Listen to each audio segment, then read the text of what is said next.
સમાચારોમાં આગળ નજર કરીએ તો અમરેલી જિલ્લામાં કપાસની ખેતી કરતા ખેડૂતો મુશ્કેલીમાં મુકાયા છે, કારણ કે આ વર્ષે સતત વરસાદથી કપાસના પાકને મોટું નુકસાન થયું હતું। ખેડૂતોને આર્થિક રીતે સદ્ધર બનાવવામાં આ કપાસનો મહત્વનો ફાળો છે, પરંતુ હવે સ્થિતિ બદલાઈ છે। ખાસ કરીને આ વર્ષે અમરેલી જિલ્લામાં કપાસના ઉત્પાદનમાં ચિંતાજનક ઘટાડો થયો છે। અમરેલી જિલ્લામાં થયેલા પાછોતરા કમોસમી વરસાદના કારણે શું મુશ્કેલી વેઠવાનો વારો આવ્યો છે તે ખેડૂતો જ જાણે છે, જેને લઈ ખેડૂતો સંદેશ ન્યૂઝ પર પોતાની વ્યથા ઠાલવી રહ્યા છે। કપાસની ખેતી હવે નફાકારક રહી નથી, કારણ કે રોગ જીવાત બહુ આવે છે, એટલે ઉત્પાદન કપાસનું હાવ ઘટી ગયું અને એની સામે પડતર બહુ ઊંચી ગઈ। રાસાયણિક ખાતરના ભાવ 3 ગણા થઈ ગયા, ડીઝલના ભાવ 3 ગણા થઈ ગયા, મજૂરીના ભાવ 3 ગણા થઈ ગયા, એટલે પડતર ઊંચી થઈ અને એની સામે કપાસના જે ભાવ હોવા જોઈએ, આજથી 10-12 વર્ષ પહેલા જે ભાવ હતા 1200-1500 રૂપિયા, આજની તારીખે એના ભાવ છે। એટલે હવે કપાસની ખેતીમાં ઉત્પાદન ઘટ્યું અને ભાવ નથી અને પડતર ઊંચી જાય, એટલે હવે આ ખેતી તો કપાસની અંદર અતિશય વરસાદ પડવાને કારણે કપાસની અંદર આગતરો ફાલ બધો ખરી ગયો છે। પાસ્ટર જે કાંઈ ફાલ આવ્યો તેમાં ગુલાબી ઈયળનો એટેક છે, તેથી કપાસ ખેડૂતના હાથમાં કપાસ આવે એમ નથી ને 25% જેટલું ઉત્પાદન પણ નહીં આવે ઓણસાલ। તો આમાં અને ઉત્પાદનની સામે સરકાર ભાવ પણ આપતી નથી, અત્યારે ભાવે એટલા ઓછા છે। તો આમાં ખેડૂત આ કપાસનું વાવેતર કરીને વધવાનું તો એક બાજુ રહ્યું, પણ દેવાદાર બને। આગળ વાત કરવી છે જૂનાગઢની, કે જ્યાં મહાનગરપાલિકાની ચૂંટણીના પડઘમ વાગી રહ્યા છે। સત્તા પક્ષ માટેની 5 વર્ષની સમયમર્યાદા પૂર્ણ થતાં હાલ તો કમિશનર શાસન લાગુ કરાયું છે। ચૂંટણી પ્રક્રિયાના ભાગરૂપે ચૂંટણી પંચ દ્વારા મનપાના 15 બોર્ડની 60 બેઠકો માટે અનામત બેઠકોનું જાહેરનામું પ્રસિદ્ધ થતાની સાથે જ રાજકારણ ગરમાયું છે। ભાજપના કેટલાક નેતાઓમાં આંતરિક મતભેદો શરૂ થઈ ગયા છે। અમુક આગેવાનોના રાજકારણ પૂરું કરી દેવા અનામતની ફાળવણીમાં તંત્ર સાથે મળીને કેટલાક આગેવાનો દ્વારા પ્રયત્ન કરી આવવાની પણ ચર્ચાઓ થઈ રહી છે। ઓછી વસ્તી ધરાવતા બોર્ડમાં અનામત જાહેર કરતા આગામી સમયમાં વિવાદ થાય તેવી પૂરેપૂરી શક્યતા દેખાઈ રહી છે। જાહેરનામું પ્રસિદ્ધ થતાની સાથે જ કોંગ્રેસ દ્વારા પણ અનામતની ફાળવણી મુદ્દે વિરોધ થઈ રહ્યો છે। આ વખતે માત્ર 27% ઓબીસી અનામત એક જ મુદ્દો ધ્યાનમાં રાખી અને મન ફાવે તે રીતે, મનગઢંત રીતે, અન્યાયકારી રીતે રાજ્ય ચૂંટણી આયોગ દ્વારા આદેશ થયો છે। આ અન્યાયકારી આદેશ OBC, SC ST, open category આમ તમામ વર્ગોને થયો છે। આવું શા માટે? રાજ્ય ચૂંટણી આયોગે આ બાબતનો ખુલાસો કરવો પડશે।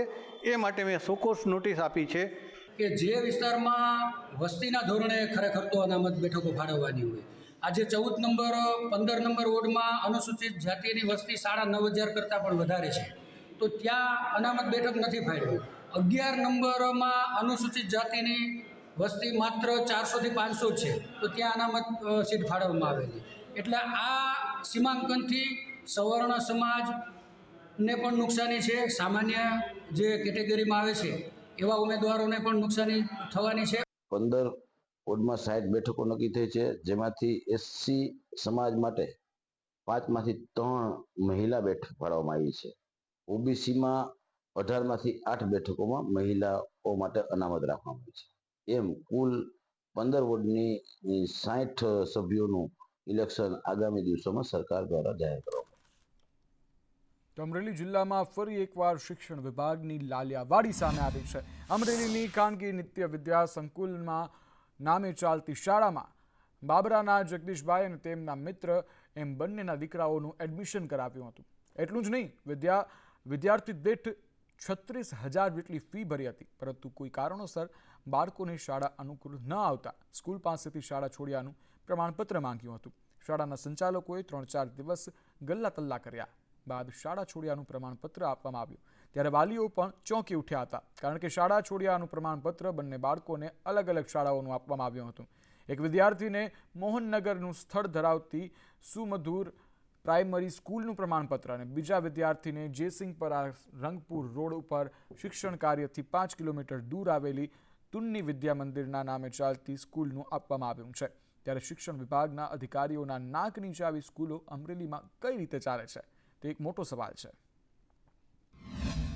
થોડુંક કીધું કડક ભાષામાં, એટલે એ લોકોએ મને સલટી આપ્યું, પણ આપણે જયસિંહપરામાં ટ્યુની સ્કૂલ છે ન્યાનું આપ્યું મને. એટલે મેં એને એવો પ્રશ્ન કર્યો કે ભાઈ, મેં કીધું આ તો મારો છોકરો તો તમારી સ્કૂલમાં ભણે છે નિત્યમમાં, અને તમે કેમ આનું? તો કે ભાઈ એ તો તમારે સલટીનું કામ છે ને, જે સ્કૂલનું હોય. મેં કીધું એમ ન ચાલે ભાઈ. મેં કીધું મારે સ્કૂલ તમારી સ્કૂલમાં હું ભણાવું છું છોકરાને, તો મારે તમારી સ્કૂલનું લિવિંગ જોઈએ છે. એક સ્કૂલ નિત્યમ સ્કૂલ કરીને, નિત્યમ સંકુલ કરીને છે, એના સુમધુરનું એક લિવિંગ સર્ટી આપેલું છે. અને અમારે ત્યાં ટીમ સ્થળ તપાસ કરવા ગઈ હતી, તો સુમધુરે અમારી પાસે સ્કૂલ ફેરફાર કરવા માટેની અરજી કરી છે, પરંતુ હજી સુધી અમે એને મંજૂરી આપી નથી. અને અમે એને સ્પષ્ટ ના પાડી છે કે જ્યાં સુધી અમે મંજૂરી ના આપીએ ત્યાં સુધી તમારે સ્થળ ફેરફાર કરવાનું નથી. આમ છતાં એ સ્કૂલે સ્થળ ફેરફાર કરી અને અત્યારે જે નિત્યમ સંકુલ કહેવાય છે, સહજ સિટી તરીકે સરનામું છે, ત્યાં આગળ ફેરફાર કરી નાખ્યો છે. અને એની પાસે માન્યતા ન હોવાથી એને જૂની જે સુમધુર સ્કૂલ હતી એનો એલસી આપેલું છે. નિત્યમ વિદ્યા સંકુલ દ્વારા છે વાલીઓને અલગ અલગ પ્રમાણપત્રો શાળા છોડીને આપવામાં આવ્યા હતા, તેને લઈને હાલ અમરેલી જિલ્લા શિક્ષણ વિભાગ દ્વારા છે તપાસના આદેશો આપ્યો. હું તમને દ્રશ્યો દેખાડીશ કે હાલ જે લાઠી રોડ પર આવેલ સ્થિત નિત્યમ વિદ્યા સંકુલ દ્વારા છે તે બાબરાના જે જગદીશભાઈ વાવડિયાના પુત્રને અલગ અલગ શાળા છોડિયાના પ્રમાણપત્રો આપવામાં આવ્યા હતા, તેને લઈને હાલ અમરેલી શિક્ષણ વિભાગ છે તે આક્રમક મોડમાં આવ્યું છે અને તપાસના આદેશ આપ્યા છે. દૈનિક સોજિત્રા, સંદેશ ન્યૂઝ, અમરેલી સિટી. તો દિલ્હી મુંબઈ કોરિડોરનો જાલોદમાં વિરોધ જોવા મળી રહ્યો છે. 14 ગામના અસરગ્રસ્તો પ્રાંત કચેરી પહોંચ્યા. સંકલન અધિકારીઓ ગેરહાજર રહેતા ખેડૂતો નારાજ થયા હતા. મૂળભૂત સુવિધાઓ પરત આપવા માટે ખેડૂતોની માંગ ઉઠી, જ્યારે ખેડૂતોએ લેખિતમાં બાહેંધરીનો આગ્રહ રાખ્યો. બાહેંધરી નહીં મળે તો કામ બંધ કરાવવાની ચીમકી ઉચ્ચારી. જ્યારે 14 ગામોમાં ચાલતું આ કામ બંધ કરાવવામાં આવશે. કોઈ પણ ઘટના માટે તંત્ર જવાબદાર રહેશે તેવું ખેડૂતોનું કહેવું છે. અમે તારીખ 25 નવેમ્બરના રોજ પ્રાંત અધિકારીશ્રીને ચીમકી ઉચ્ચારેલ હતી કે તારીખ 28 નવેમ્બરના રોજ જે જવાબદાર અધિકારીઓ છે તેઓની ખેડૂતો સાથે મિટિંગ કરાવવામાં આવે, અને મિટિંગ કર્યા બાદ એક જે જવાબદાર અધિકારીઓ છે એઓ વ્યક્તિગત રીતે અમને 2 ડિસેમ્બરના રોજ લેખિત બાહેંધરી આપે કે જે કામ જે અમે માંગણી છે, અમારી 17 માંગણીઓ કાર્ય પૂરી કરીને આપશે. જો બીજી તારીખે અમને લેખિત બાહેંધરી આપવામાં નહીં આવે તો તારીખ 3 ડિસેમ્બરના રોજથી 14 ગામોમાં ચાલતું દિલ્હી બોમ્બે કોરિડોર હાઈવેનું કામ અમે બંધ કરાવીશું. વલસાડ જિલ્લાના પારડીના મોતીવાડા કોલેજિયન યુવતીની હત્યા અને રેપનો મામલો સામે આવ્યો છે, ત્યારે યુવતીના હત્યારાને વાપી સ્ટેશન પર ઝડપી પાડવામાં આવ્યો. વલસાડ જિલ્લા પોલીસને સોંપનાર પોલીસકર્મીનું સન્માન કરાયું છે. મોતીવાડા ગ્રામ પંચાયતથી યુવતીના હત્યારાને પકડનારને 51,000નું ઇનામ આપવામાં આવશે. જે કેસમાં આરોપીને વાપી સ્ટેશન પર સૌ પ્રથમ પકડનાર જીઆરપી જવાન મનોજ થોરાતનું સન્માન થયું. વાપી રેલવે જીઆરપી પોલીસ જવાન મનોજ થોરાતને આપવામાં આવ્યું છે 51,000 રૂપિયાનું ઇનામ, જ્યારે ગામ લોકો અને યુવતીના પરિવારે આભાર પણ માન્યો.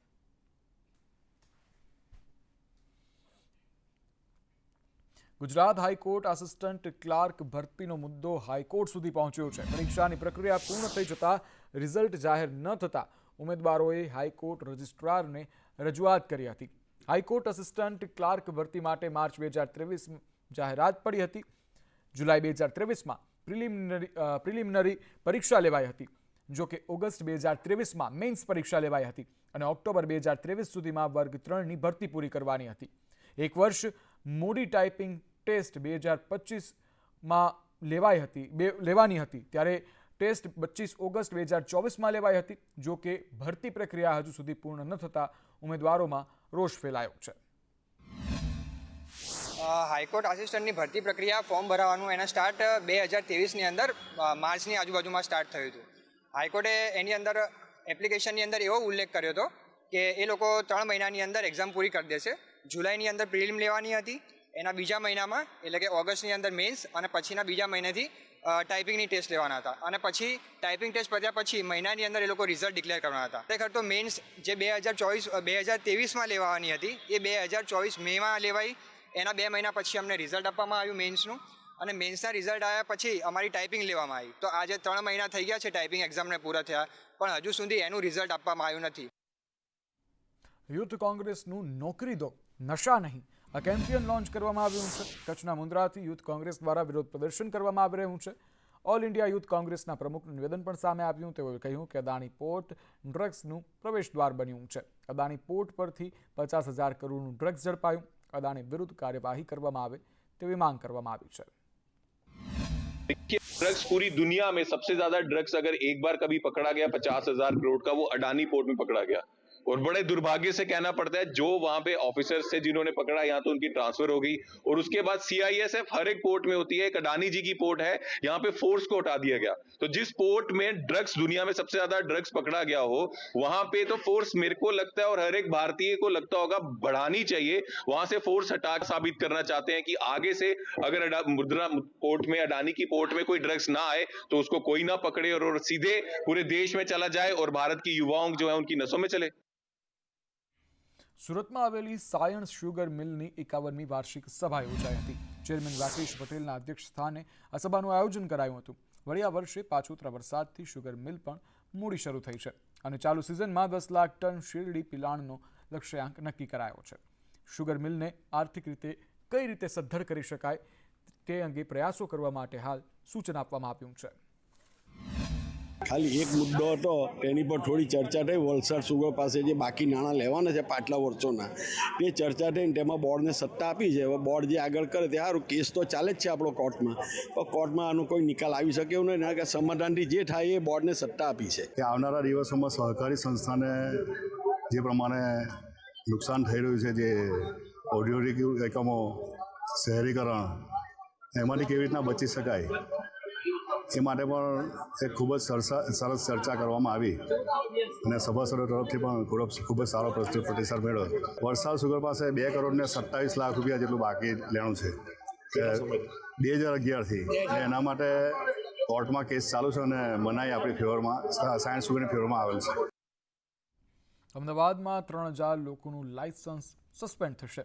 3થી વધુ વખત ટ્રાફિક નિયમો ભંગ કરનારને નોટિસ મોકલવામાં આવી છે। પોલીસે અમદાવાદ RTOને દરખાસ્ત કરી છે। 3000નું લાયસન્સ સસ્પેન્ડ કરવાની દરખાસ્ત કરાઈ છે। છેલ્લા 3 મહિનામાં પોલીસે RTOને આ દરખાસ્ત કરી છે। પોલીસની દરખાસ્તના આધારે RTOની કાર્યવાહી પણ સામે આવી। 7 દિવસમાં ખુલાસો નહીં કરાય તો લાયસન્સ સસ્પેન્ડ થશે। સપ્ટેમ્બર 2024 સુધીમાં 700ના લાયસન્સ સસ્પેન્ડ થયા છે, જે બાબતે હાલ હવે અમદાવાદ પોલીસે અને RTOએ કમર કસી લીધી છે। છેલ્લા 3 મહિનાની અંદર જે લોકોએ 3થી વધુ વખત ઓફેન્સીસ કર્યા છે એવી દરખાસ્ત અમને 1380 વ્યક્તિઓની મળી છે।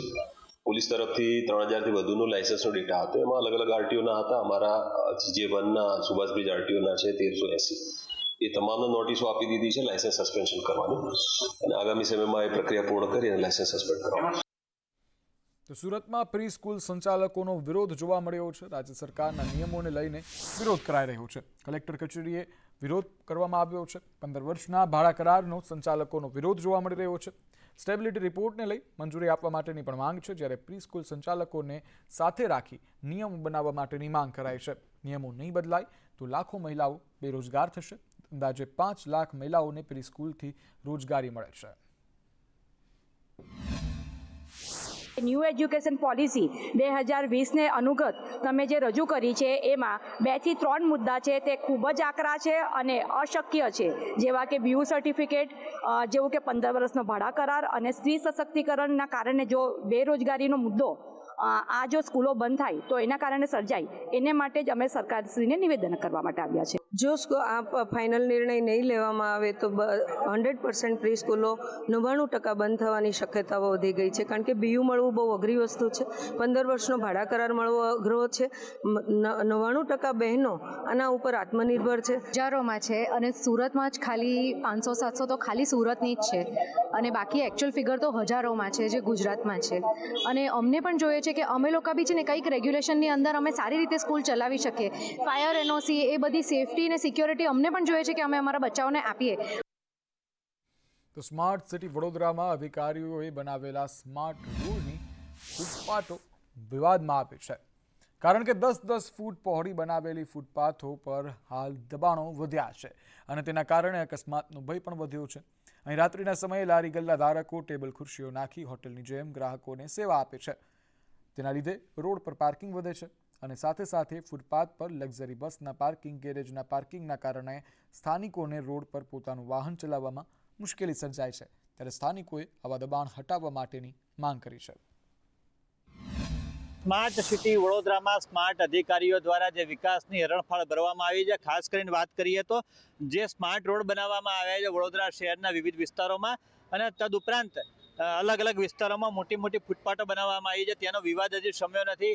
અહીંયા સોમા તલાવ હું રહું છું સાહેબ, ભારત પેટ્રોલિંગ પાછળ, પણ સોમા તલાવથી લઈને કપૂરે ચોકડી, સોમા તલાવથી વૃંદાવન 4 રસ્તા, ટોટલી બરોડામાં જે બી 4 રસ્તા છે ત્યાં ટોટલી કોર્પોરેશને સારું કાર્ય કર્યું છે. ફૂટપાથ બનાવ્યા છે, પબ્લિકને ચાલવા માટે બનાવ્યા છે, પણ અહીંયા તો બધા લારી ગલ્લાવાળા ઊભા થઈ જાય છે. જુઓ ગાડીઓનું પાર્કિંગ જુઓ તમે, કોઈ પબ્લિકને ચાલવાની જગ્યા જ નથી, રોડ પર ચાલવું પડે છે. એના હિસાબે વારંવાર અકસ્માતો થાય છે અને કોઈ ધ્યાન આપતું નથી કોર્પોરેશન કે પોલીસ અધિકારી કોઈ બી નહીં આવતી. બહુ તકલીફ ચાલવામાં, એક્સિડન્ટ થાય છે, જગ્યા નહીં રહેતી, જગ્યા નહીં.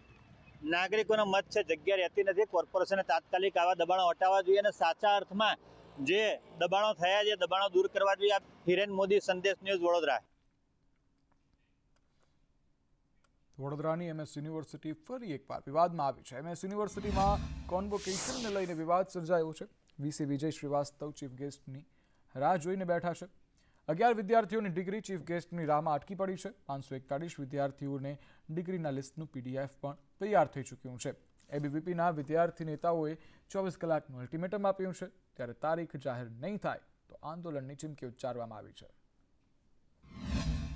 સાચી વાત છે કે છેલ્લા 1.5 મહિના પહેલાં જ જ્યારે એના એપ્લિકેશન અપાઈ ગઈ હતી, દરેક લોકોના લિસ્ટ પણ બની ગયા છે, કોને કોને ડિગ્રી આપવામાં આવશે બધું રેડી છે. આજે મંડપ પણ બંધાઈ ગયો છે, પરંતુ ક્યારે અને કોણ એની એક રાહ જોવાઈ રહી છે. વિદ્યાર્થીઓને પણ આમાં ઘણી મુશ્કેલી થઈ રહી છે. સૌપ્રથમ તો મારો VC સાહેબને એક સવાલ છે કે શું આવડી મોટી યુનિવર્સિટીને VVIP નથી મળતો, અને જો ના મળતો હોય તો બીજો એ સવાલ છે કે શું VVIP આવે તો જ વિદ્યાર્થીઓને ડિગ્રી આપવી યોગ્ય છે. જો મારા સયાજી હવે વર્ષો પહેલાં યુનિવર્સિટી થઈ હતી, જ્યારે સંકલ્પ લીધો હોત કે VVIP આવે તો જ છોકરાઓને ડિગ્રી આપવામાં આવે, તો આજે વિશ્વમાં જે વિખ્યાત યુનિવર્સિટી મહારાજા સયાજી યુનિવર્સિટી છે. તો અજમેર શરીફ વિવાદમાં હિન્દુ સેનાના પ્રમુખનું હવે નિવેદન સામે આવ્યું છે. સુપ્રીમ કોર્ટે અમારી અરજી સ્વીકારી છે. આ નિવેદન વિષ્ણુ ગુપ્તાનું છે. વધુમાં વિષ્ણુ ગુપ્તાએ કહ્યું, અજમેર શરીફ શિવ મંદિર હોવાનો દાવો છે. 20 ડિસેમ્બરે સુનાવણી હાથ ધરવામાં આવી, જ્યારે કોર્ટે ઘણા પક્ષોને નોટિસ મોકલી છે. દરગાહમાં જૈન હિન્દુ મંદિરના પુરાવા મળી આવ્યા છે. ત્યારે ગુપ્તાએ કહ્યું કે હજુ તો આ શરૂઆત છે, લિસ્ટ ઘણું લાંબુ છે. હુમલાખોરોનો પક્ષ લેનારા દેશનો માહોલ બગાડશે તેવું પણ કહેવામાં આવી રહ્યું છે.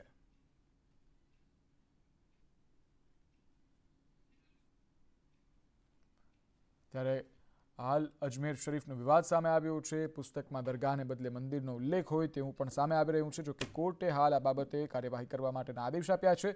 SCએ આ અરજી જે છે તે સ્વીકારી છે તેવું નિવેદન જે છે તે વિષ્ણુ ગુપ્તાનું સામે આવ્યું છે. દરગાહના 75 ફૂટ ઊંચી દરવાજાના નિર્માણમાં મંદિરના કાટમાળના ભાગોનો ઉપયોગ થયો હોય તેવું પણ કહેવામાં આવી રહ્યું છે. आपने अपनी याचिका में क्या कहा है और क्या आपने मांग की है? ऐसा हमने याचिका में साफ कहा है कि ये जो अजमेर दरगाह है, ये दरगाह नहीं है, ये भगवान शिव संकट मोचन महादेव का मंदिर है और उसके मंदिर होने के साक्ष्य बहुत सारे हमने माननीय अदालत को दिए हैं. माननीय अदालत ने सारे साक्ष्य गंभीरता से देखे हैं, उनका अध्ययन किया है. उसके बाद उन्होंने सभी पार्टियों को नोटिस किया. इस मामले में अगली तारीख 20 दिसंबर 2024 है.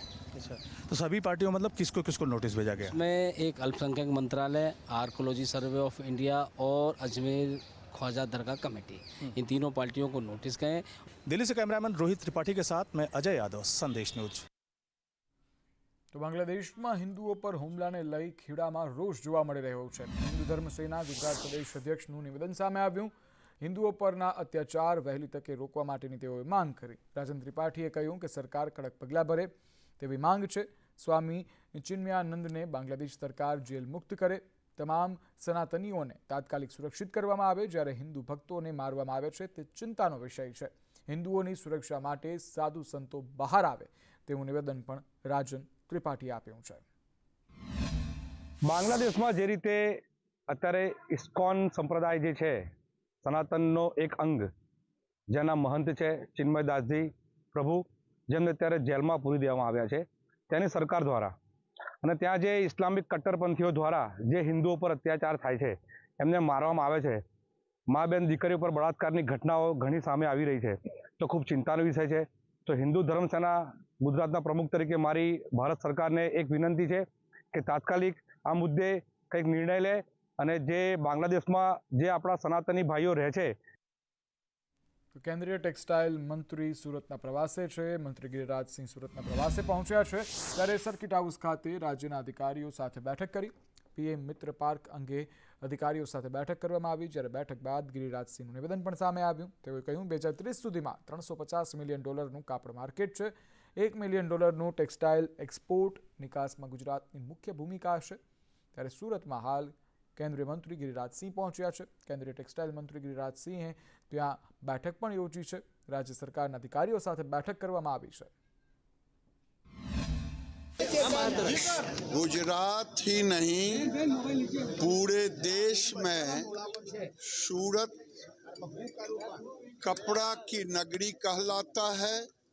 पूरी दुनिया में सूरत की पहचान है और भारत सरकार ने तय किया है मोदी जी के नेतृत्व में आने वाले 2030 में तक हम $350 बिलियन का टेक्सटाइल साइज ले जाएंगे.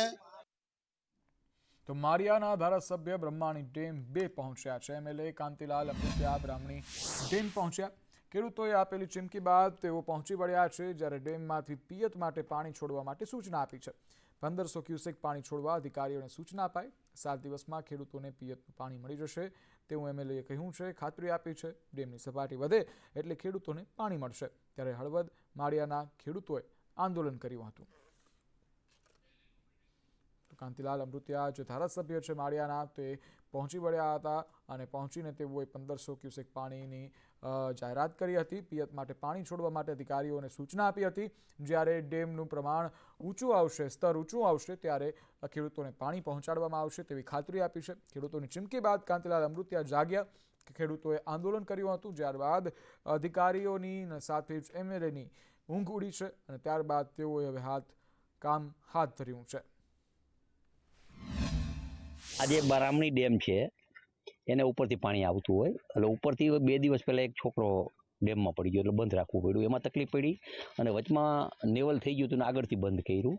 એટલે અત્યારે જે અમે આવ્યા એ ડેમ ઉપર કે અહીં નેવલ વધે, પાણી વધારે આવે ડેમમાં અને પાણી અહીંને છોડ્યા પછી આગળના ગામડાવાળા આગેવાનો છે એ અમે મોટું મન રાખે અને વાહે જે તકલીફ છે એમાં સહકાર આપે ને પાણી વધારે આવે લગભગ બધા ખેડૂતને અઠવાડિયામાં બધાને પાણી મળી જાય એનું આખું પ્લાનિંગ માટે આવ્યા. ટોરેન્ટ ગ્રુપના મહેતા પરિવાર દ્વારા પ્રેરિત યુએનએમ ફાઉન્ડેશનની અભિવ્યક્તિ ધ સિટી આર્ટ્સ પ્રોજેક્ટની 6ઠ્ઠી આવૃત્તિમાં આજરોજ વિવિધ પ્રસ્તુતિઓ રજૂ કરવામાં આવી, જે દર્શકોને મનોરંજન સાથે નવી પ્રેરણા આપી. ગુરુવારની મુખ્ય પ્રસ્તુતિમાં વ્યંગાત્મક નાટક હતું, જેમાં કાનૂન વ્યવસ્થાની ખામીઓ પર પ્રકાશ પાડવામાં આવ્યો. આ નાટકે દર્શકોને હસાવ્યા અને આત્મચિંતન માટે પ્રેરણા આપી.